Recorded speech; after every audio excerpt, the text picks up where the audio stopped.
왜냐하면 제가 경제부 기자로서 현대건설 사장 이명박, 또 뭐 서울시장 이명박, 전 다 인정해요. 그 사람이 인정받을 만한 일들을 많이 했다고 생각해요. 그런데 대통령은 이렇게 거짓말하는 사람이 되면 안 될 것 같다는 그 생각밖에 없었어요. 그래서 저도 모르게 그 말이 튀어나온 거죠. 그래서 결국은 그 말 한마디 한 것 때문에 아주 5년 동안 정말 고생했죠. 그 자세한 얘기는 좀 뭐 따로 들을 기회가 있을 것 같긴 한데 네. 여기에 이제 정권을 잡고 나서의 그 뭔가가 뒤집혔을 때 타겟이 되는 사람들, 대표적으로 박영선 의원, 정봉주 의원 뭐 이런 분들이 마음고생을 되게 많이 했는데 그래서 한때 정치계 떠나려고 그러셨죠. 네. 그러니까 비례대표 초선을 하고 2007년도에 대선에서 왕창 치고 그리고 나서 이제 그 정치권이라는 데가 어떻다라는 것을 몸소 느끼면서 여기는 더 이상 내가 있을 곳이 아닌 것 같다. 이런 생각을 해서 정말로 제가 짐 싸고 나오려고 했었죠. 그런데 결국은 검찰 때문에 제가 못 나오게 된 거죠. 그러니까는 외국으로 이제 그냥 좀 나도 공부하러 가야 되겠다 뭐 이런 생각을 했었는데 티켓팅을 했는데 공항에 있는 아는 분이 전화가 왔어요.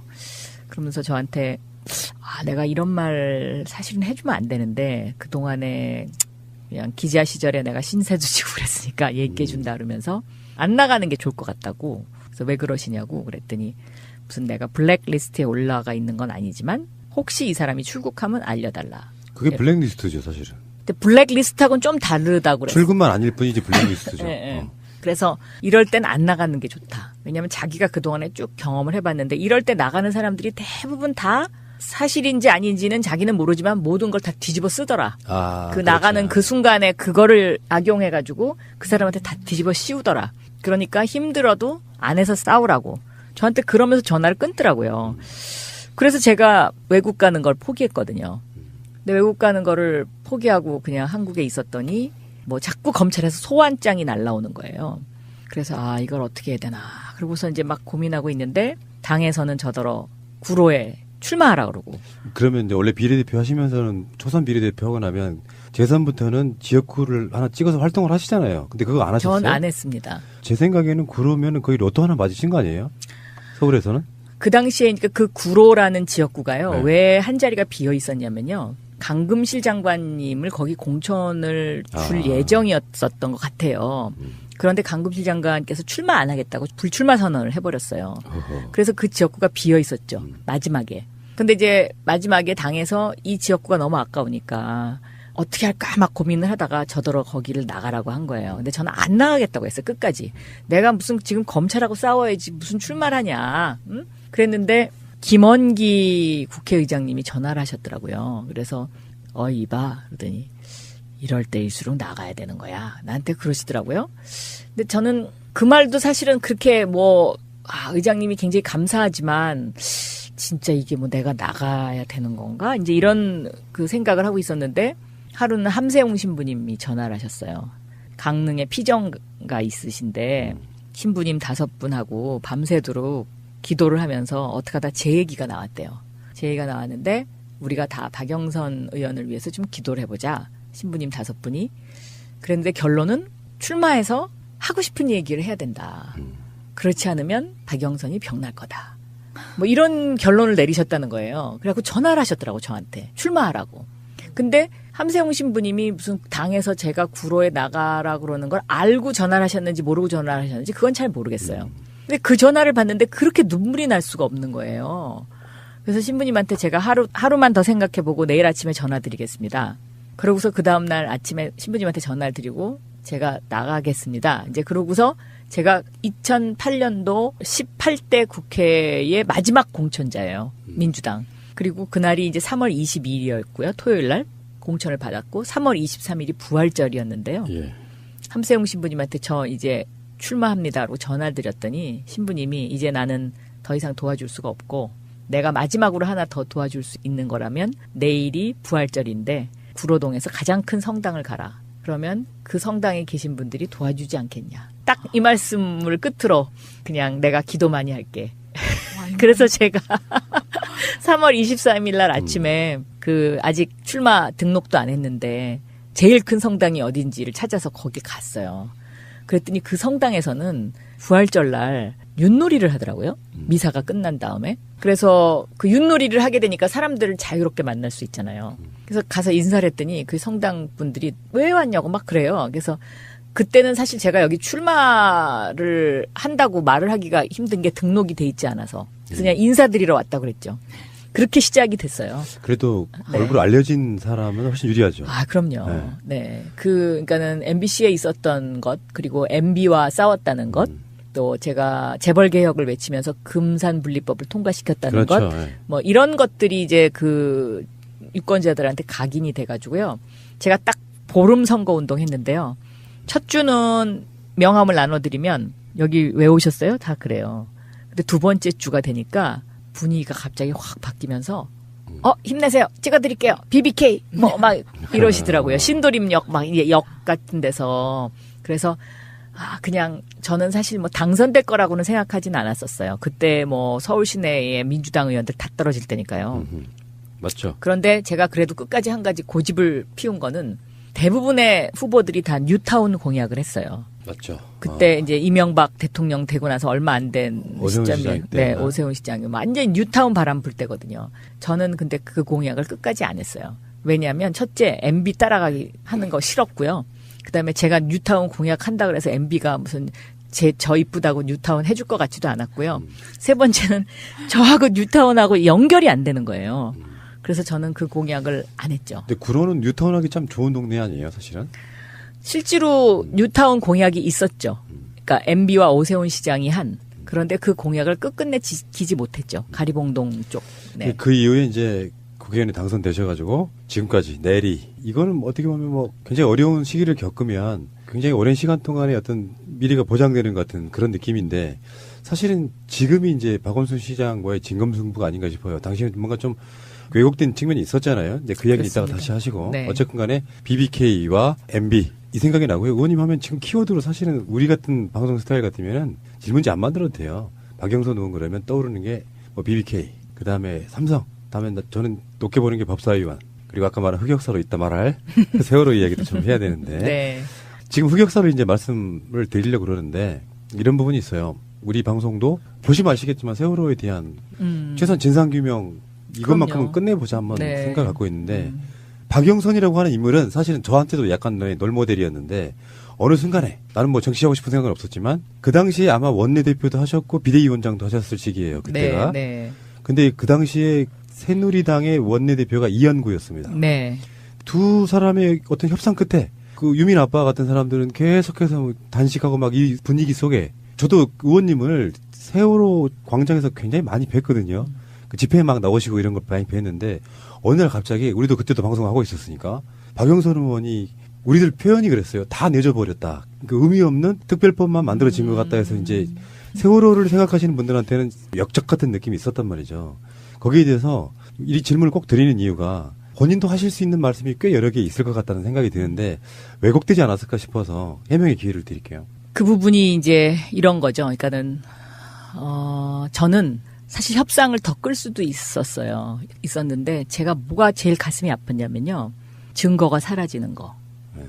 그러니까 하루하루가 가면서 박근혜 정권에서 증거를 없애는 거를 제가 원내대표였기 때문에 그걸 알고 있었거든요. 근데 증거가 없어지면 진실 규명이 안 되잖아요. 그래서 이거 이렇게 시간을 끌어서는 안 되겠다라는 그거는 저의 양심이죠. 그런 게 하나 있었고요. 또 하나는 이제 그 당시에 세월호 가족분들이 제일 화냈던 게 특검을 받아오지 못했다는 것 때문에 화가 나셨죠. 사실은 진실규명을 위한 진상조사단은 그거는 잘 꾸려진 거죠. 왜냐하면 우리가 유가족을 포함해서 야당이 3명이 더 들어가게, 과반을 넘어서 3명이 더 들어가게 협상을 했었으니까요. 그래서 저는 이 3명이 더 들어가고 유가족이 들어가면 진실이 밝혀질 거다. 이것이 제일 중요하다라고 저는 생각을 했던 것이고요. 그리고 특검 부분은 원래는 협상용으로 들고 나갔던 거예요. 저희가. 뺄 수도 있는데. 그렇죠. 그러니까는 이 특검을 들고 나가서 특검은 안 받아줄 게 뻔하고 그리고 그 당시에 특검부터 할 수는 없잖아요. 진상 규명부터 먼저 해야 되니까 순서상으로는 특검이 나중이니까. 그래서 특검 부분은 합의가 안 될 게 뻔하니까 이 부분을 내주고 대신 진상조사위원회의 숫자를 우리가 많이 받자. 이게 협상 전략이었던 거죠. 그런데 저는 그 협상 전략이 그래서 상대가 이완구 그 원내대표가 그거를 받았거든요. 받아서 우리가 어느 정도 목표한 정도까지는 됐다. 이제 이래가지고 이것을 유가족들의 동의를 구해야 되는데 여기서 제가 잘못한 게 뭐냐면 유가족들의 동의를 구할 때 제가 직접 갔었어야 되는데 그 당시에 이 여러 가지 국회 일정 이런 걸 생각해서 협상을 좀 빨리 해야 되겠다는 생각으로 제가 직접 못 갔어요, 그때. 그러면서 이게 이제 전달될 때 약간 사실관계가 좀 다르게 전달이 됐고 또 유가족들의 어떤 반응이 저한테 전달될 때도 조금 사실과 다르게 전달이 되면서 제가 사인을 하게 된 거예요. 그래서 그 부분은 좀 저는 굉장히 제 입장에선 굉장히 좀 아쉽고 안타까운 부분이고 제가 거기서 지금도 반성하고 좀 더 배웠다고 하면은 이런 마지막에 중요한 일을 할 때는 당사자를 직접 만나야 되는구나. 내가 소통을 하는 데 있어서 직접 소통하지 못한 점. 그것은 제가 아주 깊이 반성했죠. 근데 제가 요즘 이제 그 세월호 유가족들하고 자주는 못 뵙고 가끔 뵙는데요. 며칠 전에도 뵀어요. 총회 때 끝나고 저녁도 같이 먹고. 그런데 이번 총회에 가서 이제 4.16 재단을 만드는 그런 네. 총회였는데 처음으로 세월호 유가족들이 웃으시더라고요. 그걸 보고 나니까 저도 이제는 마음이 놓이고 참 편하게 저녁을 먹었던 것 같고요. 그리고 그 저녁 먹으면서 세월호 유가족으로부터 그런 얘기를 들었어요. 그러니까는 사실 그때 의원님이 협상했던 거 그거 지금 생각해보면 우리가 좀 약간 근데 이 부분은 뭐냐면은 네. 국정농단 때 나중에 밝혀지는 이야기들을 보면 세월호 문제에 대해서만큼은 그 청와대에서 가장 신경 쓰는 부분이었기 그렇죠. 때문에 네. 우리가 이제 사실 좀 음모론 비슷하게 궁금했던 거는 박영선 의원이 무슨 외압을 받은 게 아니냐. 그런 거 없었어요. 민주당 차원에서의 전략이었다는 거잖아요. 그러면 결론적으로. 저희는 그렇게 처음에 전략을 그렇게 세웠었고요. 그리고 실제로 이완구 대표도 아무런 권한이 없었고요. 이완구 대표가 내 앞에서 김기춘 비서실장하고 허락받으면서 단어 하나하나까지 다 허락을 받았었거든요. 그 정도로 굉장히 그래서 무슨 외압도 없었고 오전에 비서실장으로서 지시한 적이 없다고 말씀을 하셨어요. 네. 그렇죠? 네. 저는 이 말은 받아들이기가 힘듭니다. 왜냐하면 제가 원내대표 시절에요. 2014년도가 제가 원내대표를 했을 때인데 이때 그 조윤선 정무수석 그리고 이완구 원내대표 제 상대방이었죠. 네. 이완구 원내대표가 제 앞에서 김기춘 비서실장에게 전화를 많이 걸었습니다. 네. 전화하시는 음성을 제가 한 절반 정도는 들을 수 있었거든요. 그런데 그 김영환 비망록에 나오는 지시사항을 제가 직접 들은 적이 있습니다. 이거는 이렇게 해라. 그리고 오늘 김경진 의원이 문제 제기했던 세월호 관련 건도 그 일이 있은 후에 국회에서 현안 질의를 통해서 또 카톡을 통해서 그런 것들이 막 유포되고 이 세월호의 시신을 구하는 것에 예산이 얼마 든다는 등 아마 국민 여러분들도 그런 카톡을 받아보신 분들이 많을 겁니다. 그래서 저는 그 김기춘 비서실장께서 그 당시에 왕 실장으로 조윤선 정무수석에게 제가 무슨 일이 있어서 전화하면 무조건 실장님이 연락이 안 됩니다. 좀 기다려주세요. 이게 답변이었거든요. 조윤선 정무수석을 그래서 저희가 그 당시에 그냥 전화 교환수 역할 정도밖에 하는 것이 없구나라고 농담까지 했었습니다. 그래도 지시를 하신 적이 없나요? 제가 직접 들었는데. 지시를 전혀 안 했다는 것은 아니고요. 아까 말씀하신 무슨 시신 인양을 해서는 안 된다 이런 지시를 구체적으로 어떤 사항에 따라서 그런 지시를 제가 한 일은 없다고 말씀드렸습니다. 가령 시신을 인양하지 않으면 오히려 정부에 부담이 된다는 그런 취지로 저는 이해를 하고 있거든요. 네. 그 발언은 취소하시는 거죠? 그렇죠? 그 비망록에 있는 그 김영환 수석의 비망록에 있는 그 제가 원내대표 하던 기간 동안에 비서실장님이라고 그 장자가 쓰여진 그 일과 관련해서는 제가 아는 한 제 앞에서 이완구 원내대표가 전화를 하신 사건들이 많이 있어요.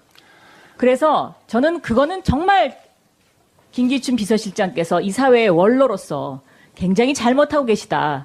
저는 그렇게 생각합니다. 저 장이라고 길에 되어 있다고 해서 그게 모두가 다 제 지시라고 생각하지 않는다는 뜻입니다. 네. 간혹 제 일단- 지시도 있을 일단- 겁니다. 네. 발언을 다시 번복하시는 걸로 제가 알고요. 이번에 아무튼 그 세월호 유가족들이 저한테 이제는 다 이해한다고. 그 당시에 상황이 그거 할 수 없었다는 것도 알고 있었고, 그 다음에 진상규명을 위해서는 그때 제가 했던 그 3명 더 많이 가는 협상, 그것이 굉장히 유효했었다는 것도 이제는 이해한다. 그런 이야기들을 하시더라고요. 그래서 저도 조금 마음이 이제 조금 풀렸습니다. 그 저쪽 세력들 보면은요, 그 사람 같지 않은 느낌은 뭐냐면 황전원 씨라고 있어요. 특조위원. 사실상 특조위 활동을 방해했던 사람이거든요. 그 사람이 나중에 무슨 선거 출마한다고 또 깽판 치고 나갔다가 이번에 제2기 특조위 만들어지잖아요. 거기에 또 그 사람을 추천하는 정말 네, 어떤 때는 정말 같이 쳐다보기 싫을 정도로 어떻게 저분들은 저럴까 이런 생각이 들게 되죠. 그리고 실제로 이제 진상조사위원회가 그 뒤로 한참 뒤에 협상이 타결이 돼서 가동이 됐잖아요. 그 진상조사위원회 위원장을 맡으신 분도 저한테 그런 이야기를 했었죠. 박영선 의원이 처음에 합의했을 때 그 당시에 진상조사위원회가 가동이 됐으면 진실을 좀 더 많이 밝힐 수 있었을 텐데 좀 안타깝다. 뭐 이런 얘기를 하셨었는데 저는 그냥 그 제 마음속에 있는 그 증거가 사라진다는 거, 그 증거가 사라지는 거를 내가 어떻게 해서든지 이 증거를 빨리 협상을 질질 계속 끌면서 증거가 사라지게끔 하는 그 양심을 그냥 제가 너무 뭐라 그럴까 좀 직선적으로 했다 그럴까 좀 이제 그런 반성이 있는 거죠. 예. 네. 알겠습니다. 뭐 네. 받아들이시는 분들은 받아들이신 만큼만 받아들이십시오. 이해가 됐다. 아니면 이해 안 됐다. 어쩔 수 없는 거고요. 현실 상황이라는 게 분명히 있다고 말씀드리고 싶고. 자, 알겠습니다. 자, 일단 여담으로요. 그러니까 의원님은 뭐 흑역사라고 보진 않아요. 저는 개인적으로는 정치인이 어떤 노선을 갈 때 누구랑 친하다. 예를 들면 예를 들어서 문재인 대통령과 친한 사람들은 친문이고 친하지 않은 사람은 비문이거나 또는 심한 경우는 반문이 되기도 하고. 근데 문재인 대통령이 워낙 잘하시고 그러니까 사람들 입장에서는 예전에 박영선은 비문이었어. 어쩌고저쩌고 이런 이야기들이 나오지 않습니까? 그런 부분에 대해서는 저는 질문도 하고 싶은 생각이 없는 것이 정치인의 선택이라고 생각해요. 그 부분이 정치 인생에 뭐가 잘못됐다고 생각하진 않아요. 근데 이재명 시장처럼 하는 거죠, 이제. 문재인 대통령이 잘 돼야 내가 좋은 거니까 나는 친문이다, 이렇게. 그런 논리를 요즘에 아주 쌈박하게 개발하셨더라고요. 우리 의원님 어떠세요? 아니, 저더러 원조 친문이라고 사람들이 그러는데요. 네. 진짜로 2012년 대선 끝나고 나서 언론을 뒤져보면은요, 제가 친문 좌장으로 돼 있어요. 그 당시에. 왜? 2012년 선거 때는 문재인 대통령이 당선될지 안 될지 50% 정도라고 사람들이 생각했던 시절이어갖고, 이땐 정말로 많은 사람들이 도와주지 않았거든요. 당에서도 한 몸이 돼서 뛰지 않았어요. 근데 어쩌다가 저렇게 비문이 되셨나 모르겠다. 그러니까 그냥 제가 좀 설명을 좀 드릴게요. 예. 사실 저처럼 문재인 대통령하고 이렇게 오랜 시간 얘기한 사람도 많지 않을 거예요. 왜냐하면 제가 문재인 대통령을 처음 만난 게 2005년도인데요. 2005년도에 민정수석 시절에 금산분리법 때문에 제가 청와대 민정수석실을 직접 찾아갔어요. 저벅저벅. 무슨 학교 동문이고 뭐 이런 거 하나도 모르고 그다음에 저하고도 아무 관련도 없는 사람인데 왠지 저분한테 찾아가서 이 얘기를 반드시 해야 될 것 같다. 생각해보니까 대통령 같은 동문 아니세요? 근데? 나중에 알았죠. 동문이라는 거는. 그래서 찾아가서 이거 좀 제대로 해달라고. 전해철 의원이 저한테 뭐라 하냐면 그 당시 자기가 민정비서관이었는데 굉장히 당돌하다고 생각했었대요. 어떻게 잘 알지도 못하는데 찾아오냐. 근데 저는 우군이 없었어요. 그 당시에 당내에서도. 이 금산분리법을 통과시켜야 되는데 의원들이 자꾸 내 앞에서는 다 통과시켜야 된다 그러고 나중에 실제로 보면은 아닌 사람이 너무 많은 거예요. 그래서 이게 법이 통과될 것 같지가 않더라고요. 그래서 저는 SOS를 치러 간 거예요. 청와대에. 그러고서 이제 저는 있었는데 한 달쯤 지났는데 제 방에 민정수석이라는 분이 안녕하십니까? 그러면서 찾아오셨어요. 꺾어보자 하게. 성대모사 갑. 네. 비슷해. 깜짝 놀라가지고 여기 어떻게 오셨냐고 했더니 그 금산분리법 자료 가지러 왔다는 거예요. 그래서 제가 그때 내가 한 이야기를 그냥 흘려들으시진 않았구나 이렇게 생각했죠. 그리고서 2007년도 대선을 치렀을 때는 그때 정동영 후보 누구나 다 떨어질 거라고 생각해갖고요. 정말로 정말로 그때는 도와주는 사람이 없이 정말 서러운 선거를 치렀어요. 그래도 그때 문재인 비서실장은 좀 우리한테 애틋한 마음 같은 게 있었던 것 같아요. 그래서 간간히 안부 전화 같은 것을 두세 번 하셨고, 또 그러면서 이제 사람이 왜 어려울 때 그런 전화를 받으면은 이렇게 의지하고 싶잖아요. 그래서 선거 지고 나서 2008년도에 제가 전화해서 이 BBK 관련 좀 여쭤볼 게 있다. 그래서 좀 만났으면 좋겠다고. 그래서 제 사무실에서 도시락을 먹었는데 왜 그랬냐면 그때 감시가 하도 심해서 바깥에서 먹으면 혹시 또 무슨 오해를 받을까봐 제 사무실에서 도시락을 시켜가지고 그 BBK와 관련된 얘기도 주고받고 뭐 이제 이렇게 하면서 지금 대통령하고 저하고는 이제 점점 이렇게 사연이 쌓여가는 거죠. 그리고 2011년도에 이 박원순 시장과의 경선을 할 때도요. 사실상 문재인 그 당시에는 아마 노무현 재단 이사장이셨을 텐데 저한테 굉장히 애틋하게 해주셨어요. 그러니까 당에서는 지금 다 뭐 아유 박영선은 그냥 그 페이스메이커 이렇게 했지만 그래도 저한테 끝까지 최선을 다해야 되지 않겠냐 뭐 이런 따뜻한 말씀도 해주시고 또 그런 이야기를 만나서 또 직접 해주시고 그러고서 이제 2012년에 국회의원이 돼서 들어오셨잖아요. 근데 저는 이제 2012년엔 3선 국회의원이었고 문재인 의원은 초선이었거든요. 하루는 저더러 방에 오라고 그러셔서 갔어요. 그랬더니 약간 언짢으시면서 이래요. 아니 왜 이 당은 당이 이러냐고. 그래서 내가 무슨 말씀이시냐고 그랬더니 아니 나더러 대통령 후보를 나가라 그래놓고는 아무도 안 도와주겠다고 그런다는 거예요. 사람들이. 그랬지. 네. 그러면서 저더러 도와달라고. 그래서 아유 예 알겠습니다. 제가 도와드립니다. 언제 도와주냐. 당장 내일부터 도와달라. 그래서 이게요 조금 저한테 시간을 주시라고 타이밍이 있다고. 제가 그래서 그 말씀 듣고 한두 달 있다가 손석희 시선 집중에 나가서 제가 문재인 후보 도와드린다고 밝히고 그다음부터는 정말 몸이 부서져라 하고 2012년 대선 끝날 때까지 그걸 했었거든요. 근데 그 안에서 이제 제가 2012년 대선을 딱 지고 나니까 무슨 생각이 드냐면 문재인 후보가 대통령이 되기 위해서 가장 시급한 것이 뭐냐. 그것은 외연 확장이다라는 생각이 딱 들더라고요. 그러니까 여기서 외연을 확장하지 않으면 또 이렇게 2%로 또 질 수도 있다. 이런 생각이 들어서 제가 한 번은 이런 말씀도 드렸죠. 대선 끝나고서 이제 힘드신 시기였는데 제가 같은 대학교 경희대 동문이라는 것 때문에 솔직히 부담이 좀 됩니다.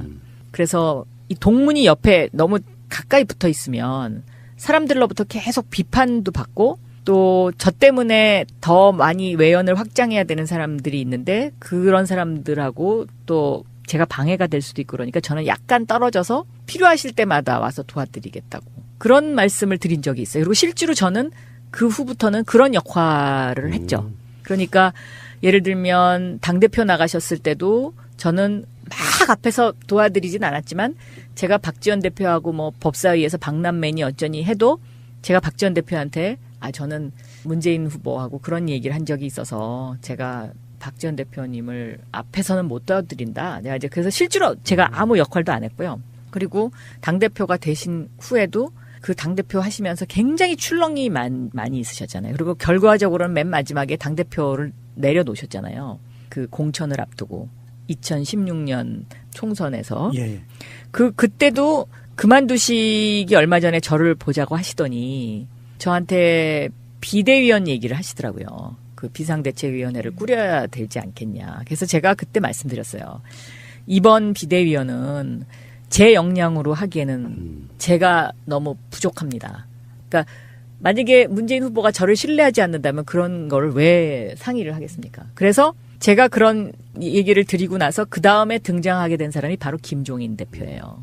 그러니까 그런 네. 과정을 거친 거죠. 이런 네. 지점도 있어요. 국민의당 막 분당 탈당 사태가 나고 그랬을 때 박영선 의원이 주저앉는다 표현이 좀 적당할지 모르겠는데 나가지 않음으로써 이게 끝났죠. 그러니까 이게 앞으로 마지막에 거대한 인물 하나는 박영선이 나갈 거야 이런 예측들이 되게 많았었는데 더 이상의 사태를 본인이 막아주신 건 맞고요. 이제 이 얘기가 오늘 이야기 중 핵심은 아닌데 제 이야기의 핵심은 뭐냐면은 정치적 선택에 의해서 뭐 비문으로 보이거나 아니 그런데 그랬는데 이제 예를 들면 2012년 대선 끝나고 나면 완전히 제가 친문의 가장 핵심으로 언론에서 분류를 하거든요. 근데 그 이후에 이제 당대표를 하시면서 제가 그 당대표 하실 때도 저한테 인재영입 위원장을 좀 해달라 뭐 이런저런 말씀은 이미 있으셨는데 제가 단지 그 이유 때문에 안 한 거예요. 동문이라는 것 때문에. 잘못하면 이제 그 네. 문재인의 3선 중에 하나가 될 뻔했어요. 3선. 삼철 이것처럼. 그러니까 그 동문이라는 것 때문에 사람들이 굉장히 입방아에 오르기 쉬운 그런 조건을 갖고 있는 사람이라서 제가 그래서 그런 걸 안 했거든요. 안 하고 나니까 자꾸 무슨 저를 이제 비문처럼 이렇게 하더니 나중에 그게 막 일종의 언론에, 그러니까 언론이라는 거는 어떻게 보면 진실에 가까운 보도를 하려고 노력은 하지만 하나의 또 창문을 통해서 또 다른 하나의 평론을 하는 그런 부분도 있지 않습니까? 그러니까 그런 부분이었던 거죠. 그래서 네. 결국 나중에 막 이미지화가 돼서 그냥 그 사람이 이미지 고착화돼 버리는. 근데 실제로 보면 문재인 대통령하고 박영선 의원 사이뿐만 아니라 정치인들이 보면 실제 되게 가까운데 네. 언론에서 계속 이렇게 싸우는 대립관계 만들어주고 것처럼. 그런 거 네. 있어요. 그리고 2017년 대선 때도요. 제가 이제 막판에 공식 선거운동 기간 동안에는 후보님을 거의 다 수행을 하면서 다녔는데 저한테 후보님이 그러시더라고. 밥 먹다 말고. 박영선 의원이 무슨 의도한 건 아니겠지만 이렇게 막판에 와서 히든카드처럼 도와주는 거 이게 아주 굉장히 도움이 많이 됐다고. 무슨 말인지 알 것 같아요. 왜 그러냐면 이게 의회 소득 같은 거예요. 그리고 사람들 입장에서 유세 현장에 나가면요. 자기 동네 지역구 국회의원이어도 얼굴 모르는 사람 많잖아. 근데 유명한 사람 한 번 딱 나타나고 마이크 잡아주면 관중 동원 효과도 엄청납니다. 네. 그리고 선거는 계속 출렁출렁거리잖아요, 이게. 네. 이 출렁거릴 때 히든카드를 두세 개 정도 반드시 쥐고 있는 사람이 이겨요. 그러니까 그 출렁거릴 때 그 출렁거림을 막지 못하면 거기서 쭉 빠져버리죠. 그러니까 안철수가 진 이유도 그런 거죠. 히든카드가 없는 거죠. 그때마다 패를 하나씩 냈어야 보여줄 게 그렇죠. 없는 거. 그러니까 더 이상 그런데 문재인 후보는 그 히든 카드를 몇 장을 갖고 있었던 거죠. 그게 무슨 뭐 예를 들면 계산된 전략은 아니었지만 전체적으로 지금 와서 결과적으로 놓고 보면 그렇게 예상치 못했던 어떤 사람들이 등장해서 그런 어떤 위기 국면을 다른 어떤 전화위복의 계기로 만드는 것. 그것이 선거에 있어서는 굉장히 중요한 일인 것 같습니다. 알겠습니다. 결론 내릴게요. 나는 사실상 아니지 원래 친문이었고 선거 기간 동안에는 비밀 친문이었다. 그래서 비문. 비밀 친문. 그렇군요. 비밀 친문, 비문. 근데 이제 또 그 문재인 대통령을 좋아하시는 문팬. 요즘에 문파라고 하죠. 문파. 그분들은 이제 만나뵈면 저한테 그런 얘기 하는 분들도 있어요. 왜 그때 우리 달림을 갖다가 힘들게 하지 않았냐? 그 다음에 우리한테도 막 뭐라 하지 않았냐? 그래서 내가 그때 그런 거는 나도 어떻게 생각하면 그분들 입장에 생각하면 저도 미안한 생각도 있어요. 그런데 또 제 입장에서 아니면 또 선거의 어떤 큰 판을 보는 입장에서 보면은요. 저는 제가 문재인 대통령을 만들어야 되겠다고 생각하고 2012년 이후부터 나의 롤은 외연을 확장시킬 수 있도록 도와드리는 거다. 이거에 저는 충실해야 되겠다고 생각했거든요. 그래서 저는 저 나름대로의 역할을 했다. 이제 그렇게 저는 스스로는 생각을 하는데 그걸 인정해 주시는 분도 있고 또 그렇지 않다고 계속 비판하시는 분도 있고 그렇죠. 근데 그건 네. 다시 말씀드리지만 제가 정리해야 될 것 같아요. 왜냐하면 의원님이 아무 말씀하셔봐야 그건 별명밖에 안 드릴 것 같고 이게 아까 말씀드린 것처럼 뭐 예전에 그런 광고 있었죠. TV에 뭐 몇 인치가 더 늘어났다 뭐 이런 식이 하는 것처럼 실제로 그렇습니다.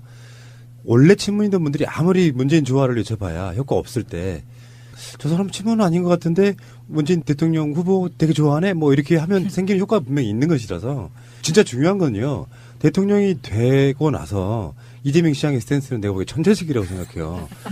그리고 나서 실제로 문재인 대통령이 잘 되길 바라는 건 똑같잖아요. 지금 마침 남북한 관계에 있어갖고 그럼요. 현재 야당들이 말도 안 되게 남북관계 비판하는 거랑 정말 의미 없는 짓이거든요. 나라를 위해서. 지금 현재 문재인 대통령의 개혁이 잘 되게끔 같은 당에 있지만 어떤 또 다른 어떤 세력이랄까 그 어떤 힘으로써 그걸 뒷받침해 주는 건 중요한 부분이기 때문에 예를 들어서 지금 서울시장 또 이야기가 나오겠습니다만 그런 부분에서 이렇게 정치적 역량이랄까 비중이 있는 분들이 한 말씀 하시는 건 훨씬 도움 된다는 말씀 드리고 싶어요. 저는 이 말씀은 드리고 싶어요. 예를 들면요. 문재인 대통령에게 한 번도 나를 세우지 않았다? 뭐 그렇게 주장하는 분도 있고요. 또 뭐 여러 가지 뭐 얘기가 있을 수 있습니다만은 그 한 번도 나를 세우지 않은 분들은 물에 물 탄 듯 술에 술 탄 듯. 실제로 그러면 문재인 대통령한테 도움이 됐을까? 저는 그런 반문을 던지고 싶고요. 반문이시네.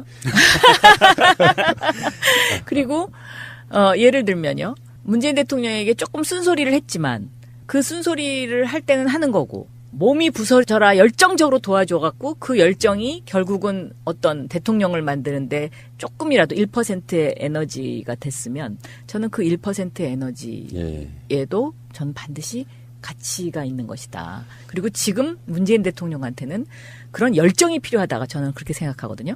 그렇지 않습니까? 지금 여소야대 이런 국면에서 물에 물 탄 듯 술에 술 탄 듯 이러면 이게 무슨 도움이 되겠습니까? 네. 저 선거 때 대선 때 그 박영선 의원이 유세하고 다니시면서 했던 연설도 여러 번 봤거든요. 연설 잘하는 여성 정치인들 중에 이제 몇 안 되는 분이시니까 그런 것들이 실제로 굉장히 현장에서 많이 도움이 돼요. 이제 그 이야기는 사실 사람들이 박영선이 언제 비문이었나 다 잊어버릴 때쯤에 괜히 우리가 꺼낸 게 아닌가 싶기도 하다. 아니 사실 결과론적이기는 하지만 사실 대한민국 역사상 독재 정권을 빼고 이 정도의 국민적으로 그 광범위한 지지를 받는 대통령은 사실 처음이잖아요. 그렇습니다. 네. 네. 그렇다고 봤을 때 박영선 의원님이 12년 대선이 끝나고 나서 가장 시급하게 느꼈다고 하는 외연 확장 부분에서는 얼마만큼 몇 %의 비율로 공헌을 했는지는 따지기 전에 일단 그거에 대한 목표는 확실히 이루어진 거나요? 저는 이번 남북 관계에서도요. 문재인 대통령께서 정말 이제는 안심해도 되겠다고 제가 생각한 부분이 뭐냐면요. 그 김여정 부부장이 김정은 오빠의 친서를 들고 오지 않았습니까? 그러면서 평양을 방문해달라고. 그런데 문재인 대통령이 딱 이렇게 얘기했잖아요. 여건을 만들어서 성사시키자. 2012년 상황이었으면요. 아마 그럽시다. 성사시킵시다. 아마 이렇게 또 대답하셨을지도 몰라요. 그래가지고 막 또 보수들이 공격하게 그렇게 만들어주셨을지 모르는데 지금은 딱 균형을 그러니까 두 발도 아니에요. 딱 3발이로 딱 이렇게 해가지고 여건을 만들어서 성사시키자. 이러니까 아무 소리도 할 수가 없잖아요, 지금. 저는 그러한 문재인 대통령을 원했던 거죠. 2012년에 제가 정말 9월 달부터 거의 수행을 하다시피 해갖고 뭐 몇 개월을 모시고 다녔는데 그때는 우리 후보한테 이런 게 필요하다. 다음에 대통령이 되기 위해서 제가 절실하게 느꼈어요, 그거를. 근데 그 당시에는 옆에서 이렇게 말씀을 해드려도요. 그거를 이렇게 쉽게 받아들이시지 않더라고요. 그러니까 예를 들면 천안함이라든가 아니면 NLL 그게 큰 이슈지 않았습니까? 근데 제가 천안함 같은 경우는 저는 그 일정을 반대했었어요. 그러니까 왜 반대했냐면 거기 가면 함정에 빠지는 거다. 가지 말자고 제가 그랬는데 이제 후보가 그냥 가셨죠. 왜? 정직하게 살아야 된다고 생각하셨기 때문에. 그다음에 두 번째는 NLL 문제도요. 저는 사실은 선거에서 이기려면은요. 그 NLL 나는 비서실장이기 때문에 내가 직접 관여한 게 아니라서 난 잘 모른다. 이렇게 끊어버릴 수도 있는 부분이었죠. 근데 후보가 저한테 뭐라 그러시냐면 그 NLL을 노무현 대통령이 살아계셨다면 내가 그렇게 얘기할 수 있다 이거예요. 그런데 노무현 대통령이 돌아가셨기 때문에 그거를 누군가 대신 얘기해 줘야 되는데 그걸 대신 얘기해 줄 사람은 나밖에 없지 않냐. 그러니까 그게 설사 나한테 손해가 되더라도 내가 진실을 얘기해야 되는 거 아니냐. 저한테 그렇게 말씀하시더라고. 제가 거기서 그 말씀을 듣고 더 이상 이거는 받아들여야 되겠다. 후보님의 진실을 받아들이는 수밖에 없겠다.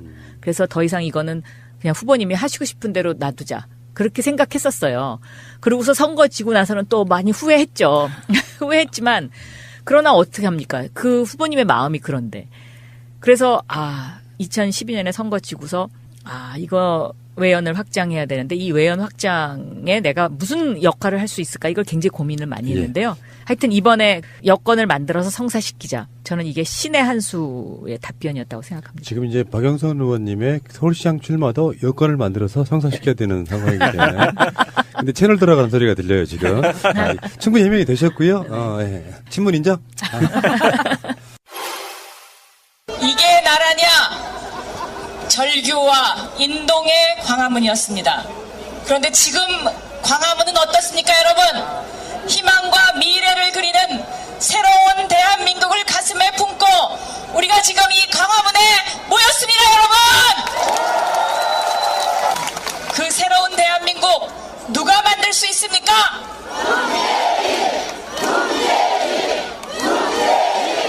그렇습니다. 바로 문재인과 이 자리에 함께한 여러분, 국민들입니다. 우리 문재인 대통령은 이제 21세기 대한민국을 새로운 대한민국으로, 가슴 뛰는 대한민국으로 만들 것입니다. 공정한 나라, 그 주인공 국민 여러분과 함께 누구입니까?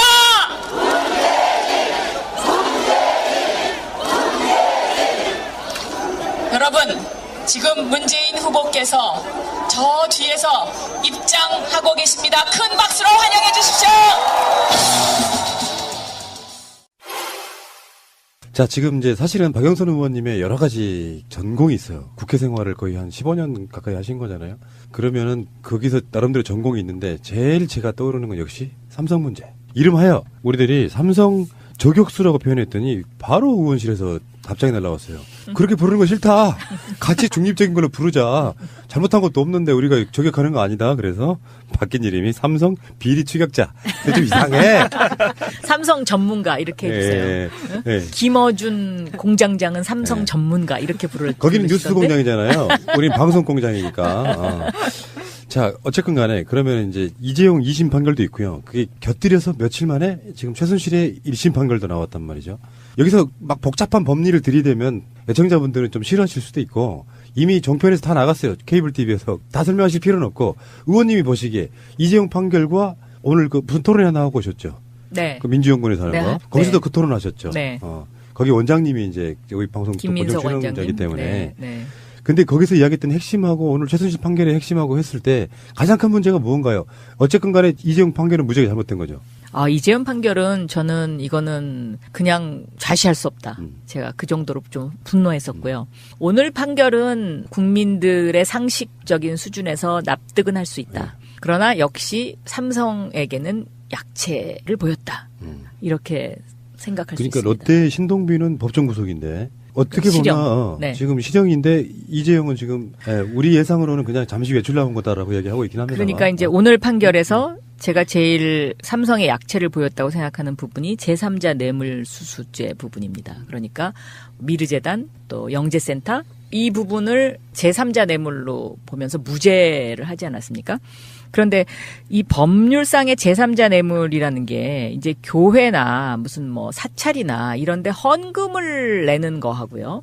이렇게 재단을 만들어서 뇌물을 받기 위한 하나의 수단으로 재단을 만드는 거하고는 분명히 구분을 해야 되는데 이 판사분이 그걸 구분을 안 했죠.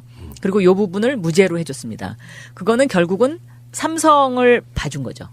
그렇게 생각됩니다.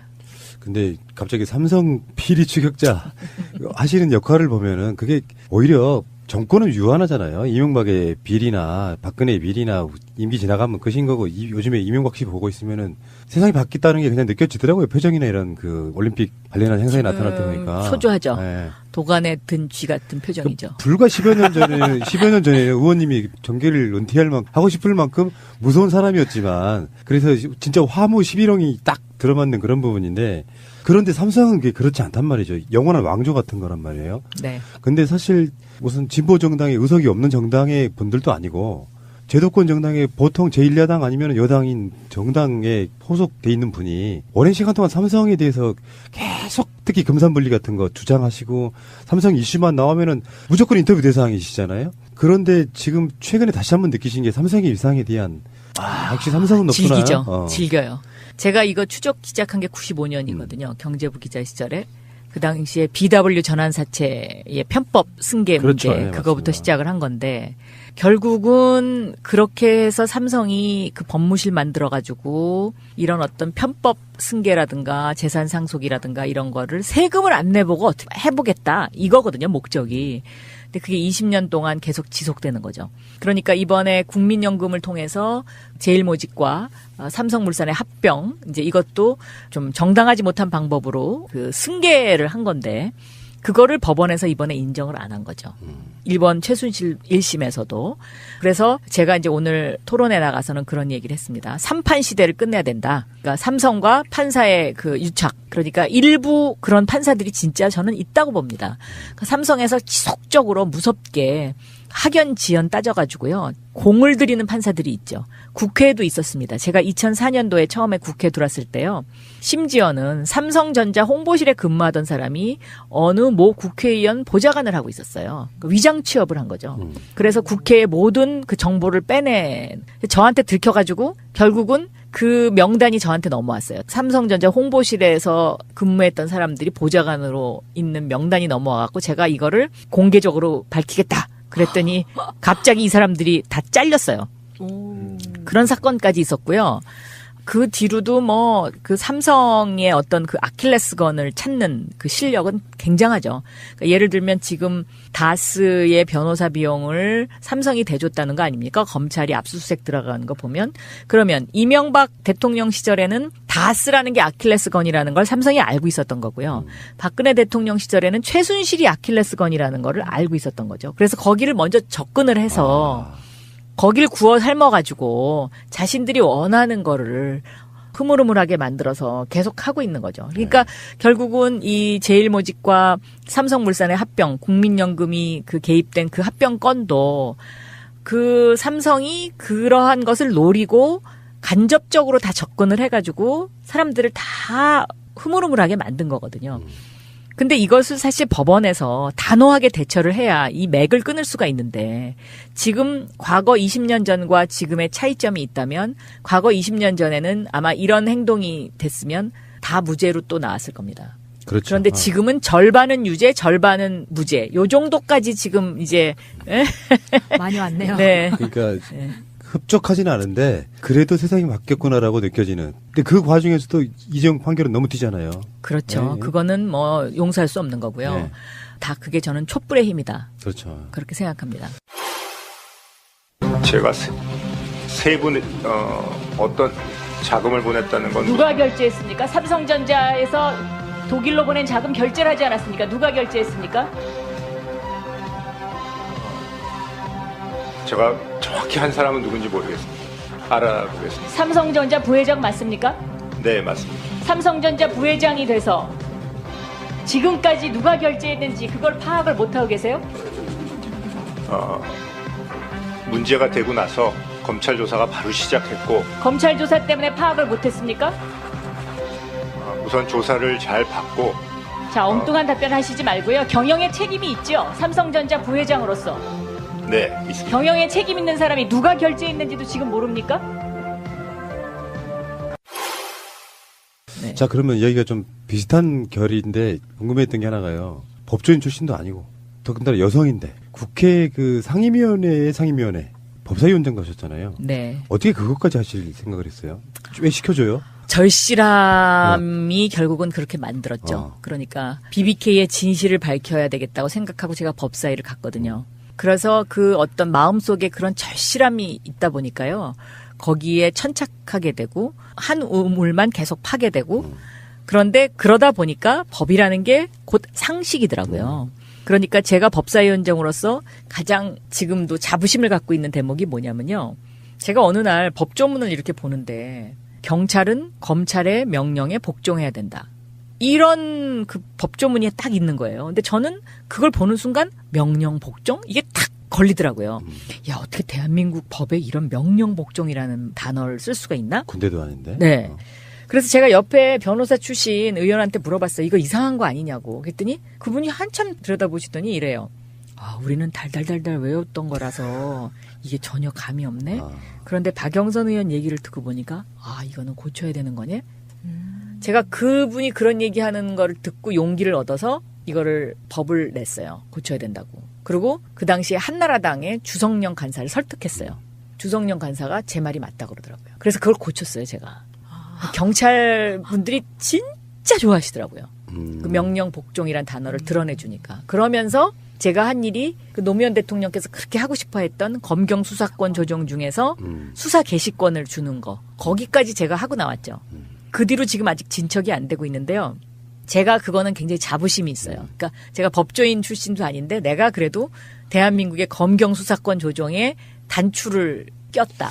오히려 단추를. 오히려 법조인이 아니라서 아니라서. 볼 수 있었던 맞아요. 문장이죠. 네, 네. 맞아요. 이제 국방위원회는 사실은 예를 들어서 군인 출신이 가는 게 아니고 민간인들이 문민 통제할 수 있어야 된다고 생각해요. 맞아요. 네. 네. 그런 관점이신 거고.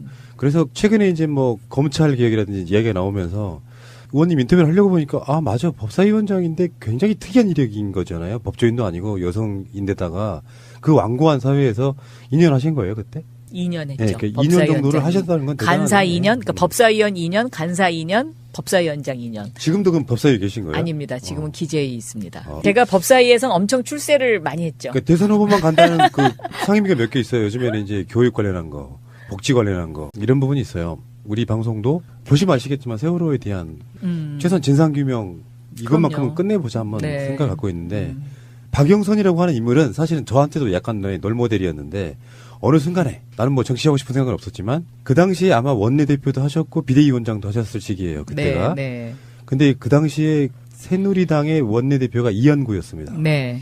두 사람의 어떤 협상 끝에 그 유민 아빠 같은 사람들은 계속해서 단식하고 막 이 분위기 속에 저도 의원님을 세월호 광장에서 굉장히 많이 뵀거든요. 그 집회에 막 나오시고 이런 걸 많이 뵀는데 어느 날 갑자기 우리도 그때도 방송하고 있었으니까 박영선 의원이 우리들 표현이 그랬어요. 다 내줘버렸다. 그 의미 없는 특별법만 만들어진 것 같다 해서 이제 세월호를 생각하시는 분들한테는 역적 같은 느낌이 있었단 말이죠.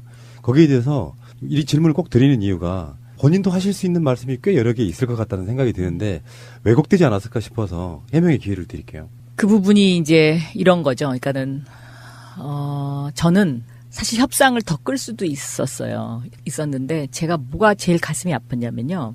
증거가 사라지는 거. 그러니까 하루하루가 가면서 박근혜 정권에서 증거를 없애는 거를 제가 원내대표였기 때문에 그걸 알고 있었거든요. 근데 증거가 없어지면 진실규명이 안 되잖아요.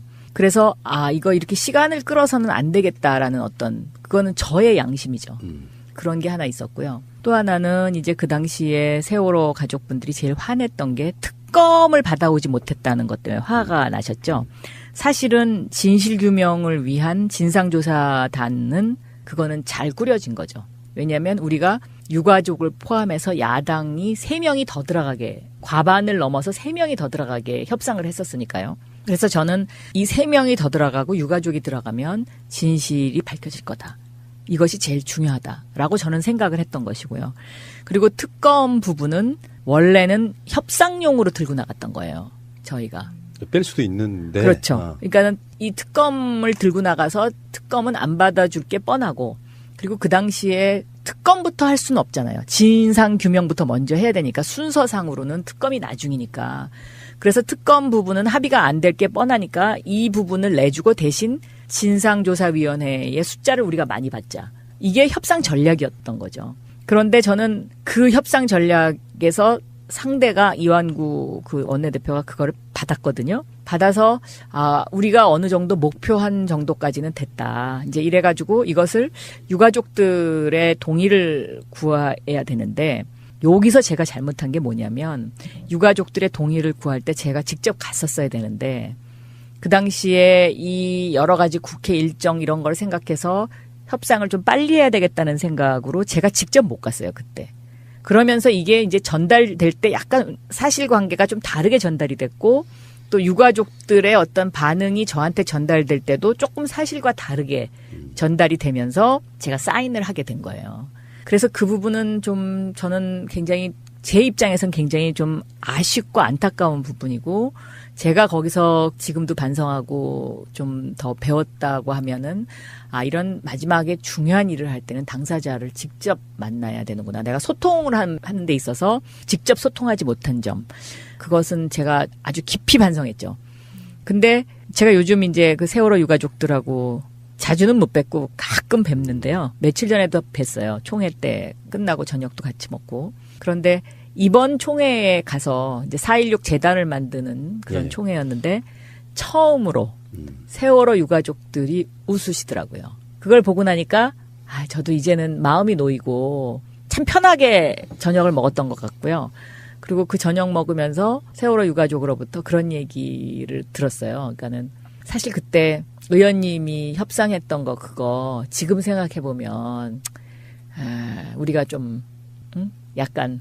근데 이 부분은 뭐냐면은 네. 국정농단 때 나중에 밝혀지는 이야기들을 보면 세월호 문제에 대해서만큼은 그 청와대에서 가장 신경 쓰는 부분이었기 그렇죠. 때문에 네. 우리가 이제 사실 좀 음모론 비슷하게 궁금했던 거는 박영선 의원이 무슨 외압을 받은 게 아니냐. 아, 그런 거 없었어요. 민주당 차원에서의 전략이었다는 거잖아요. 그러면 결론적으로. 저희는 그렇게 처음에 전략을 그렇게 세웠었고요. 그리고 실제로 이완구 대표도 아무런 권한이 없었고요. 이완구 대표가 내 앞에서 김기춘 비서실장하고 허락받으면서 단어 하나하나까지 다 허락을 받았었거든요. 그 정도로 굉장히 그래서 무슨 외압도 없었고 오전에 비서실장으로서 지시한 적이 없다고 말씀을 하셨어요. 네. 그렇죠? 네.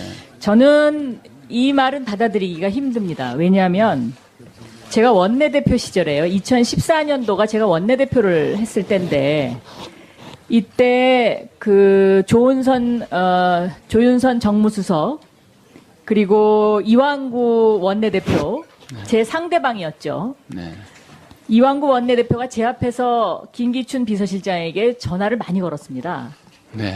전화하시는 음성을 제가 한 절반 정도는 들을 수 있었거든요. 그런데 그 김영환 비망록에 나오는 지시사항을 제가 직접 들은 적이 있습니다. 이거는 이렇게 해라. 그리고 오늘 김경진 의원이 문제 제기했던 세월호 관련 건도 그 일이 있은 후에 국회에서 현안 질의를 통해서 또 카톡을 통해서 그런 것들이 막 유포되고 이 세월호의 시신을 구하는 것에 예산이 얼마 든다는 등 아마 국민 여러분들도 그런 카톡을 받아보신 분들이 많을 겁니다. 그래서 저는 그 김기춘 비서실장께서 그 당시에 왕 실장으로 조윤선 정무수석에게 제가 무슨 일이 있어서 전화하면 무조건 실장님이 연락이 안 됩니다. 좀 기다려주세요. 이게 답변이었거든요. 조윤선 정무수석을 그래서 저희가 그 당시에 그냥 전화 교환수 역할 정도밖에 하는 것이 없구나라고 농담까지 했었습니다. 그래도 지시를 하신 적이 없나요? 제가 직접 들었는데. 지시를 전혀 안 했다는 것은 아니고요. 아까 말씀하신 무슨 시신 인양을 해서는 안 된다 이런 지시를 구체적으로 어떤 사항에 따라서 그런 지시를 제가 한 일은 없다고 말씀드렸습니다. 가령 시신을 인양하지 않으면 오히려 정부에 부담이 된다는 그런 취지로 저는 이해를 하고 있거든요. 네. 그 발언은 취소하시는 거죠? 그렇죠? 그 비망록에 있는 그 김영환 수석의 비망록에 있는 그 제가 원내대표 하던 기간 동안에 비서실장님이라고 그 장자가 쓰여진 그 일과 관련해서는 제가 아는 한 제 앞에서 이완구 원내대표가 전화를 하신 사건들이 많이 있어요. 왜냐하면 제가 경제부 기자로서 현대건설 사장 이명박 또 뭐 서울시장 이명박 전 다 인정해요. 그 사람이 인정받을 만한 일들을 많이 했다고 생각해요. 그런데 대통령은 이렇게 거짓말하는 사람이 되면 안 될 것 같다는 그 생각밖에 없었어요. 그래서 저도 모르게 그 말이 튀어나온 거죠. 그래서 결국은 그 말 한마디 한 것 때문에 아주 5년 동안 정말 고생했죠. 그 자세한 얘기는 좀 따로 들을 기회가 있을 것 같긴 한데 네. 여기에 이제 정권을 잡고 나서의 그 뭔가가 뒤집혔을 때 타겟이 되는 사람들, 대표적으로 박영선 의원, 정봉주 의원 뭐 이런 분들이 마음고생을 되게 많이 했는데 그래서 한때 정치계 떠나려고 그러셨죠. 네. 그러니까 비례대표 초선을 하고 2007년도에 대선에서 왕창 치고 그리고 나서 이제 그 정치권이라는 데가 어떻다라는 것을 몸소 느끼면서 여기는 더 이상 내가 있을 곳이 아닌 것 같다. 이런 생각을 해서 정말로 제가 짐 싸고 나오려고 했었죠. 그런데 결국은 검찰 때문에 제가 못 나오게 된 거죠. 그러니까는 외국으로 이제 그냥 좀 나도 공부하러 가야 되겠다 뭐 이런 생각을 했었는데 티켓팅을 했는데 공항에 있는 아는 분이 전화가 왔어요. 그러면서 저한테 내가 이런 말 사실은 해주면 안 되는데 그동안에 그냥 기자 시절에 내가 신세도 지고 그랬으니까 얘기해 준다 그러면서 안 나가는 게 좋을 것 같다고. 그래서 왜 그러시냐고 그랬더니 무슨 내가 블랙리스트에 올라가 있는 건 아니지만 혹시 이 사람이 출국하면 알려달라. 그게 블랙리스트죠 사실은. 근데 블랙리스트하고는 좀 다르다고 그랬어요. 출근만 아닐 뿐이지 블랙리스트죠. 네. 그래서 이럴 땐 안 나가는 게 좋다. 왜냐하면 자기가 그동안에 쭉 경험을 해봤는데 이럴 때 나가는 사람들이 대부분 다 사실인지 아닌지는 자기는 모르지만 모든 걸 다 뒤집어 쓰더라. 그 그렇죠. 나가는 그 순간에 그거를 악용해가지고 그 사람한테 다 뒤집어 씌우더라. 그러니까 힘들어도 안에서 싸우라고. 저한테 그러면서 전화를 끊더라고요. 그래서 제가 외국 가는 걸 포기했거든요. 근데 외국 가는 거를 포기하고 그냥 한국에 있었더니 뭐 자꾸 검찰에서 소환장이 날라오는 거예요. 그래서 이걸 어떻게 해야 되나. 그러고서 이제 막 고민하고 있는데 당에서는 저더러 구로에 출마하라 그러고. 그러면 이제 원래 비례대표 하시면서는 초선 비례대표 하고 나면 재선부터는 지역구를 하나 찍어서 활동을 하시잖아요. 근데 그거 안 하셨어요? 전 안 했습니다. 제 생각에는 구로면은 거의 로또 하나 맞으신 거 아니에요? 서울에서는? 그 당시에 그 구로라는 지역구가요. 네. 왜 한 자리가 비어 있었냐면요. 강금실 장관님을 거기 공천을 줄 예정이었었던 것 같아요. 그런데 강금실 장관께서 출마 안 하겠다고 불출마 선언을 해버렸어요. 그래서 그 지역구가 비어 있었죠. 마지막에. 근데 이제 마지막에 당에서 이 지역구가 너무 아까우니까 어떻게 할까 막 고민을 하다가 저더러 거기를 나가라고 한 거예요. 근데 저는 안 나가겠다고 했어요. 끝까지. 내가 무슨 지금 검찰하고 싸워야지 무슨 출마를 하냐. 응? 그랬는데 김원기 국회의장님이 전화를 하셨더라고요. 그래서 이봐 그러더니 이럴 때일수록 나가야 되는 거야. 나한테 그러시더라고요. 근데 저는 그 말도 사실은 그렇게 의장님이 굉장히 감사하지만 진짜 이게 내가 나가야 되는 건가? 이제 이런 그 생각을 하고 있었는데 하루는 함세웅 신부님이 전화를 하셨어요. 강릉에 피정가 있으신데 신부님 5분하고 밤새도록 기도를 하면서 어떻게 하다 제 얘기가 나왔대요. 제 얘기가 나왔는데 우리가 다 박영선 의원을 위해서 좀 기도를 해보자. 신부님 5분이. 그랬는데 결론은 출마해서 하고 싶은 얘기를 해야 된다. 그렇지 않으면 박영선이 병날 거다. 이런 결론을 내리셨다는 거예요. 그래갖고 전화를 하셨더라고 저한테. 출마하라고.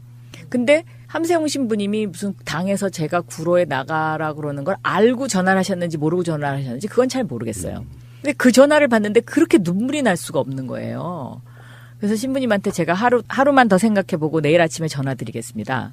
그러고서 그 다음날 아침에 신부님한테 전화를 드리고 제가 나가겠습니다. 이제 그러고서 제가 2008년도 18대 국회의 마지막 공천자예요. 민주당. 그리고 그날이 이제 3월 22일이었고요. 토요일 날 공천을 받았고 3월 23일이 부활절이었는데요. 예.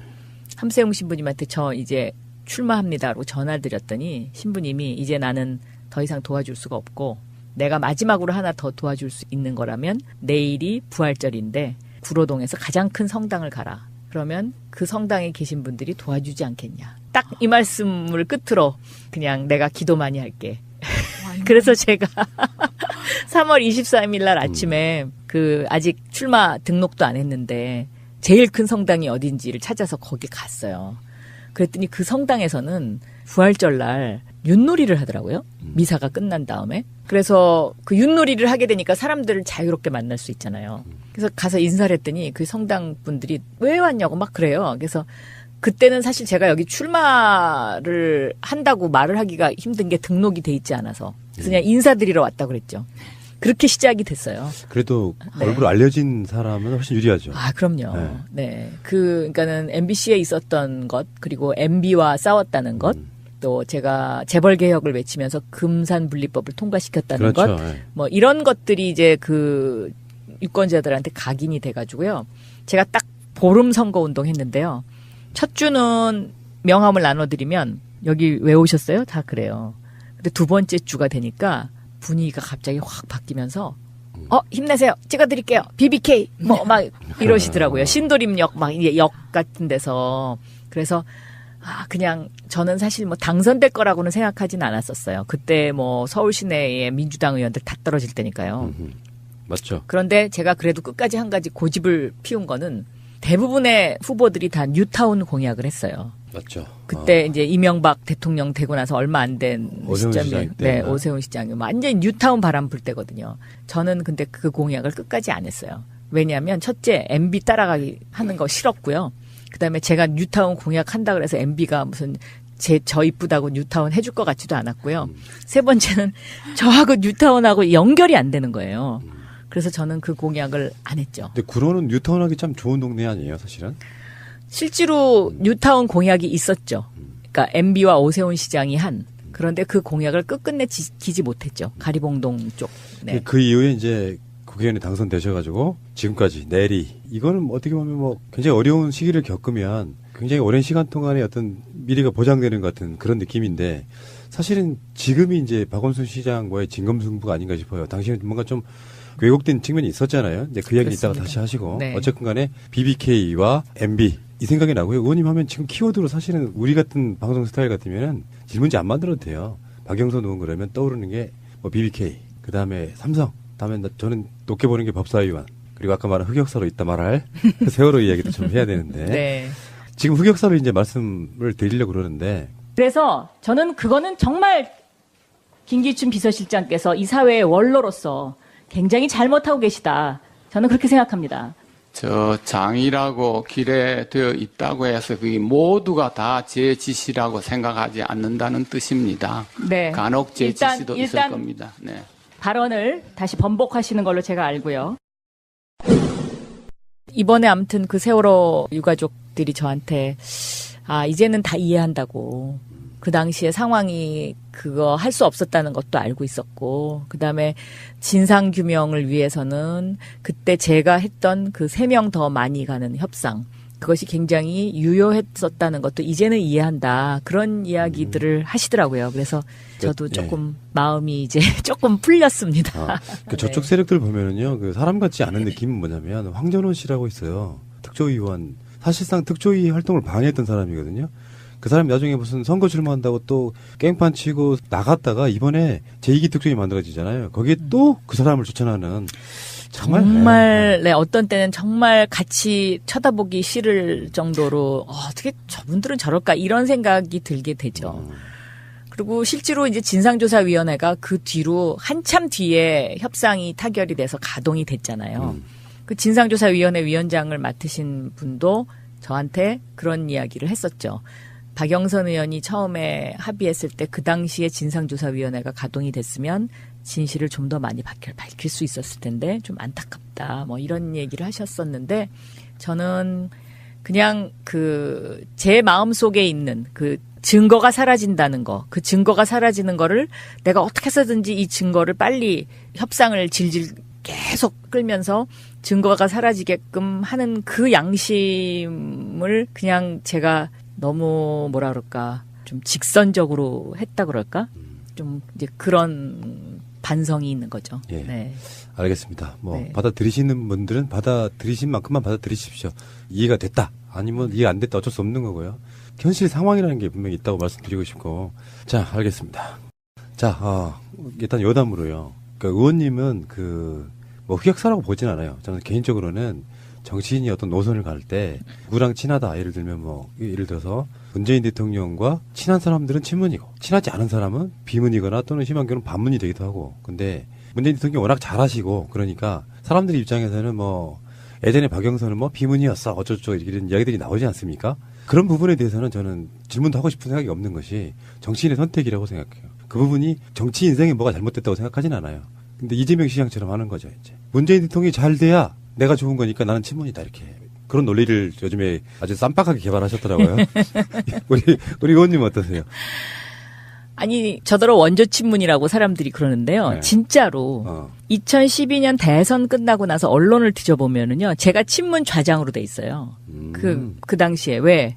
2012년 선거 때는 문재인 대통령이 당선될지 안 될지 50% 정도라고 사람들이 생각했던 시절이어갖고 이땐 정말로 많은 사람들이 도와주지 않았거든요. 당에서도 한 몸이 돼서 뛰지 않았어요. 근데 어쩌다가 저렇게 비문이 되셨나 모르겠다. 그러니까 그냥 제가 좀 설명을 좀 드릴게요. 예. 사실 저처럼 문재인 대통령하고 이렇게 오랜 시간 얘기한 사람도 많지 않을 거예요. 왜냐하면 제가 문재인 대통령을 처음 만난 게 2005년도인데요. 2005년도에 민정수석 시절에 금산분리법 때문에 제가 청와대 민정수석실을 직접 찾아갔어요. 저벅저벅. 무슨 학교 동문이고 뭐 이런 거 하나도 모르고 그다음에 저하고도 아무 관련도 없는 사람인데 왠지 저분한테 찾아가서 이 얘기를 반드시 해야 될 것 같다. 생각해보니까 대통령 같은 동문 아니세요? 근데? 나중에 알았죠. 동문이라는 거는. 찾아가서 이거 좀 제대로 해달라고. 전해철 의원이 저한테 뭐라 하냐면 그 당시 자기가 민정비서관이었는데 굉장히 당돌하다고 생각했었대요. 어떻게 잘 알지도 못하는데 찾아오냐. 근데 저는 우군이 없었어요. 그 당시에 당내에서도. 이 금산분리법을 통과시켜야 되는데 의원들이 자꾸 내 앞에서는 다 통과시켜야 된다 그러고 나중에 실제로 보면은 아닌 사람이 너무 많은 거예요. 그래서 이게 법이 통과될 것 같지가 않더라고요. 그래서 저는 SOS를 치러 간 거예요. 청와대에. 그러고서 이제 저는 있었는데 한 달쯤 지났는데 제 방에 민정수석이라는 분이 안녕하십니까? 그러면서 찾아오셨어요. 꺾어보자하게. 성대모사 갑. 네. 비슷해. 깜짝 놀라가지고 여기 어떻게 오셨냐고 했더니 그 금산분리법 자료 가지러 왔다는 거예요. 그래서 제가 그때 내가 한 이야기를 그냥 흘려들으시진 않았구나 이렇게 생각했죠. 그리고서 2007년도 대선을 치렀을 때는 그때 정동영 후보 누구나 다 떨어질 거라고 생각해갖고요. 정말로 그때는 도와주는 사람이 없이 정말 서러운 선거를 치렀어요. 그래도 그때 문재인 비서실장은 좀 우리한테 애틋한 마음 같은 게 있었던 것 같아요. 그래서 간간히 안부 전화 같은 것을 2-3번 하셨고 또 그러면서 이제 사람이 왜 어려울 때 그런 전화를 받으면은 이렇게 의지하고 싶잖아요. 그래서 선거 지고 나서 2008년도에 제가 전화해서 이 BBK 관련 좀 여쭤볼 게 있다. 그래서 좀 만났으면 좋겠다고. 그래서 제 사무실에서 도시락을 먹었는데 왜 그랬냐면 그때 감시가 하도 심해서 바깥에서 먹으면 혹시 또 무슨 오해를 받을까 봐 제 사무실에서 도시락을 시켜가지고 그 BBK와 관련된 얘기도 주고받고 뭐 이제 이렇게 하면서 지금 대통령하고 저하고는 이제 점점 이렇게 사연이 쌓여가는 거죠. 그리고 2011년도에 이 박원순 시장과의 경선을 할 때도요. 사실상 문재인 그 당시에는 아마 노무현 재단 이사장이셨을 텐데 저한테 굉장히 애틋하게 해주셨어요. 그러니까 당에서는 지금 다 박영선은 그냥 그 페이스메이커 이렇게 했지만 그래도 저한테 끝까지 최선을 다해야 되지 않겠냐 이런 따뜻한 말씀도 해주시고 또 그런 이야기를 만나서 또 직접 해주시고 그러고서 이제 2012년에 국회의원이 돼서 들어오셨잖아요. 근데 저는 이제 2012년엔 3선 국회의원이었고 문재인 의원은 초선이었거든요. 하루는 저더러 방에 오라고 그러셔서 갔어요. 그랬더니 약간 언짢으시면서 이래요. 아니 왜 이 당이 이러냐고. 그래서 내가 무슨 말씀이시냐고 그랬더니 나더러 대통령 후보를 나가라 그래놓고는 아무도 안 도와주겠다고 그런다는 거예요. 사람들이. 그랬지. 네. 그러면서 저더러 도와달라고. 그래서 예 알겠습니다. 제가 도와드립니다. 언제 도와주냐. 당장 내일부터 도와달라. 그래서 이게요 조금 저한테 시간을 주시라고. 타이밍이 있다고. 제가 그래서 그 말씀 듣고 1-2달 있다가 손석희 시선 집중에 나가서 제가 문재인 후보 도와드린다고 밝히고 그다음부터는 정말 몸이 부서져라 하고 2012년 대선 끝날 때까지 그걸 했었거든요. 근데 그 안에서 이제 제가 2012년 대선을 딱 지고 나니까 무슨 생각이 드냐. 이게 한 번도 나를 세우지 않았다? 그렇게 주장하는 분도 있고요. 또 여러 가지 얘기가 있을 수 있습니다만은 그 한 번도 나를 세우지 않은 분들은 물에 물 탄 듯 술에 술 탄 듯. 실제로 그러면 문재인 대통령한테 도움이 됐을까? 저는 그런 반문을 던지고 싶고요. 반문이시네. 그리고 예를 들면요. 문재인 대통령에게 조금 쓴소리를 했지만 그 쓴소리를 할 때는 하는 거고 몸이 부서져라 열정적으로 도와줘갖고 그 열정이 결국은 어떤 대통령을 만드는데 조금이라도 1%의 에너지가 됐으면 저는 그 1%의 에너지에도 전 반드시 가치가 있는 것이다. 그리고 지금 문재인 대통령한테는 그런 열정이 필요하다가 저는 그렇게 생각하거든요. 그렇지 않습니까? 지금 여소야대 이런 국면에서 물에 물 탄 듯 술에 술 탄 듯 이러면 이게 무슨 도움이 되겠습니까? 네. 저 선거 때 대선 때 박영선 의원이 유세하고 다니시면서 했던 연설도 여러 번 봤거든요. 연설 잘하는 여성 정치인들 중에 이제 몇 안 되는 분이시니까 그런 것들이 실제로 굉장히 현장에서 많이 도움이 돼요. 이제 그 이야기는 사실 사람들이 박영선이 언제 비문이었나 다 잊어버릴 때쯤에 괜히 우리가 꺼낸 게 아닌가 싶기도 하다. 아니 사실 결과론적이기는 하지만 사실 대한민국 역사상 독재 정권을 빼고 이 정도의 국민적으로 그 광범위한 지지를 받는 대통령은 사실 처음이잖아요. 그렇습니다. 네. 예, 그렇다고 봤을 때 박영선 의원님이 12년 대선이 끝나고 나서 가장 시급하게 느꼈다고 하는 외연확장 부분에서는 얼마만큼 몇 %의 비율로 공헌을 했는지는 따지기 전에 일단 그거에 대한 목표는 확실히 이루어진 거나요? 저는 이번 남북 관계에서도요, 문재인 대통령께서, 정말 이제는 안심해도 되겠다고 제가 생각한 부분이 뭐냐면요. 김여정 부부장이 김정은 오빠의 친서를 들고 오지 않았습니까? 그러면서 평양을 방문해달라고. 그런데 문재인 대통령이 딱 이렇게 얘기했잖아요. 여건을 만들어서 성사시키자. 2012년 상황이었으면요, 아마 그럽시다, 성사시킵시다, 아마 이렇게 또 대답하셨을지도 몰라요. 그래가지고 막 또 보수들이 공격하게 그렇게 만들어주셨을지도 모르는데, 지금은 딱 균형을 그러니까 두 발도 아니에요. 딱 3발이로 딱 이렇게 해가지고 여건을 만들어서 성사시키자. 이러니까 아무 소리도 할 수가 없잖아요, 지금. 저는 그러한 문재인 대통령을 원했던 거죠. 2012년에 제가 정말 9월 달부터 거의 수행을 하다시피 해갖고 뭐 몇 개월을 모시고 다녔는데, 그때는 우리 후보한테 이런 게 필요하다. 다음에 대통령이 되기 위해서 제가 절실하게 느꼈어요, 그거를. 근데 그 당시에는 옆에서 이렇게 말씀을 해드려도요, 그거를 이렇게 쉽게 받아들이시지 않더라고요. 그러니까 예를 들면 천안함이라든가 아니면 NLL, 그게 큰 이슈지 않았습니까? 근데 제가 천안함 같은 경우는 저는 그 일정을 반대했었어요. 그러니까 왜 반대했냐면 거기 가면 함정에 빠지는 거다. 그래서 가지 말자고 제가 그랬는데 이제 후보가 그냥 가셨죠. 왜? 정직하게 살아야 된다고 생각하셨기 때문에. 그다음에 두 번째는 NLL 문제도요. 저는 사실은 선거에서 이기려면은요, 그 NLL 나는 비서실장이기 때문에 내가 직접 관여한 게 아니라서 난 잘 모른다, 이렇게 끊어버릴 수도 있는 부분이었죠. 근데 후보가 저한테 뭐라 그러시냐면, 그 NLL을 노무현 대통령이 살아계셨다면 내가 그렇게 얘기할 수 있다 이거예요. 그런데 노무현 대통령이 돌아가셨기 때문에 그거를 누군가 대신 얘기해 줘야 되는데, 그걸 대신 얘기해 줄 사람은 나밖에 없지 않냐. 그러니까 그게 설사 나한테 손해가 되더라도 내가 진실을 얘기해야 되는 거 아니냐. 저한테 그렇게 말씀하시더라고. 제가 거기서 그 말씀을 듣고 더 이상 이거는 받아들여야 되겠다. 후보님의 진실을 받아들이는 수밖에 없겠다. 그래서 더 이상 이거는 그냥 후보님이 하시고 싶은 대로 놔두자. 그렇게 생각했었어요. 그러고서 선거 지고 나서는 또 많이 후회했죠. 후회했지만 그러나 어떻게 합니까? 그 후보님의 마음이 그런데. 그래서 2012년에 선거 지고서 이거 외연을 확장해야 되는데 이 외연 확장에 내가 무슨 역할을 할 수 있을까, 이걸 굉장히 고민을 많이 했는데요. 하여튼 이번에 여건을 만들어서 성사시키자. 저는 이게 신의 한 수의 답변이었다고 생각합니다. 지금 이제 박영선 의원님의 서울시장 출마도 여건을 만들어서 성사시켜야 되는 상황이기 때문에. 근데 채널 돌아가는 소리가 들려요, 지금. 충분히 해명이 되셨고요. 예. 친문 인정? 이게 나라냐? 절규와 인동의 광화문이었습니다. 그런데 지금 광화문은 어떻습니까, 여러분?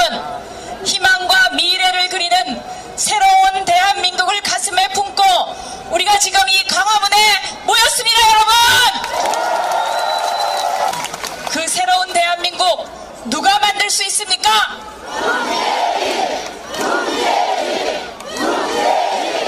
그렇습니다. 바로 문재인과 이 자리에 함께한 여러분, 국민들입니다. 우리 문재인 대통령은 이제 21세기 대한민국을 새로운 대한민국으로, 가슴 뛰는 대한민국으로 만들 것입니다. 공정한 나라, 그 주인공 국민 여러분과 함께 누구입니까?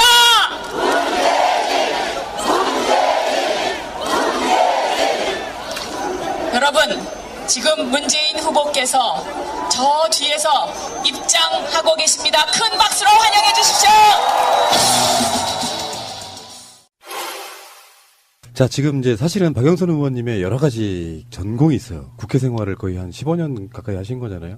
그러면은 거기서 나름대로 전공이 있는데 제일 제가 떠오르는 건 역시 삼성 문제. 이름하여 우리들이 삼성 저격수라고 표현했더니 바로 의원실에서 답장이 날라왔어요.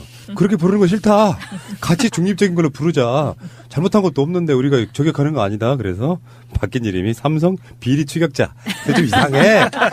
삼성 전문가 이렇게 해주세요. 김어준 공장장은 삼성 전문가 이렇게 거기는 뉴스 공장이잖아요. 우린 방송 공장이니까. 자, 어쨌건 간에 그러면 이제 이재용 2심 판결도 있고요. 그게 곁들여서 며칠 만에 지금 최순실의 1심 판결도 나왔단 말이죠. 여기서 막 복잡한 법리를 들이대면 애청자분들은 좀 싫어하실 수도 있고 이미 종편에서 다 나갔어요. 케이블 TV에서 다 설명하실 필요는 없고 의원님이 보시기에 이재용 판결과 오늘 그 무슨 토론회 나오고 오셨죠. 네. 그 민주연구원에서 하는 네. 거. 거기서도 네. 그 토론하셨죠. 네. 거기 원장님이 이제 여기 방송 김민석 고정 원장님 출연자이기 때문에. 네. 네. 근데 거기서 이야기했던 핵심하고 오늘 최순실 판결의 핵심하고 했을 때 가장 큰 문제가 무언가요? 어쨌건 간에 이재용 판결은 무지하게 잘못된 거죠. 이재용 판결은 저는 이거는 그냥 좌시할 수 없다. 제가 그 정도로 좀 분노했었고요. 오늘 판결은 국민들의 상식적인 수준에서 납득은 할 수 있다. 그러나 역시 삼성에게는 약체를 보였다. 이렇게 생각할 수 그러니까 있습니다. 롯데 신동빈은 법정 구속인데. 그러면 문재인 후보가 대통령이 되기 위해서 가장 시급한 것이 뭐냐? 그것은 외연 확장이다라는 생각이 딱 들더라고요.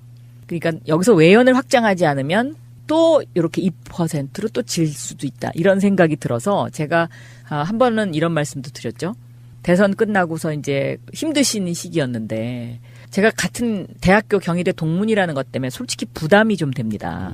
그래서 이 동문이 옆에 너무 가까이 붙어 있으면 사람들로부터 계속 비판도 받고 또 저 때문에 더 많이 외연을 확장해야 되는 사람들이 있는데 그런 사람들하고 또 제가 방해가 될 수도 있고 그러니까 저는 약간 떨어져서 필요하실 때마다 와서 도와드리겠다고 그런 말씀을 드린 적이 있어요. 그리고 실제로 저는 그 후부터는 그런 역할을 했죠.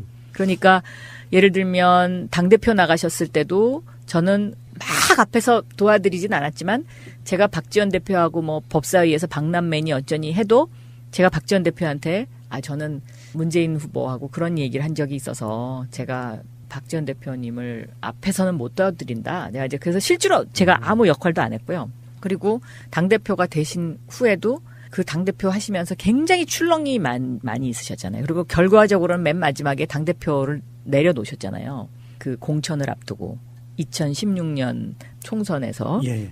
그때도 그만두시기 얼마 전에 저를 보자고 하시더니 저한테 비대위원 얘기를 하시더라고요. 그 비상대책위원회를 꾸려야 되지 않겠냐. 그래서 제가 그때 말씀드렸어요.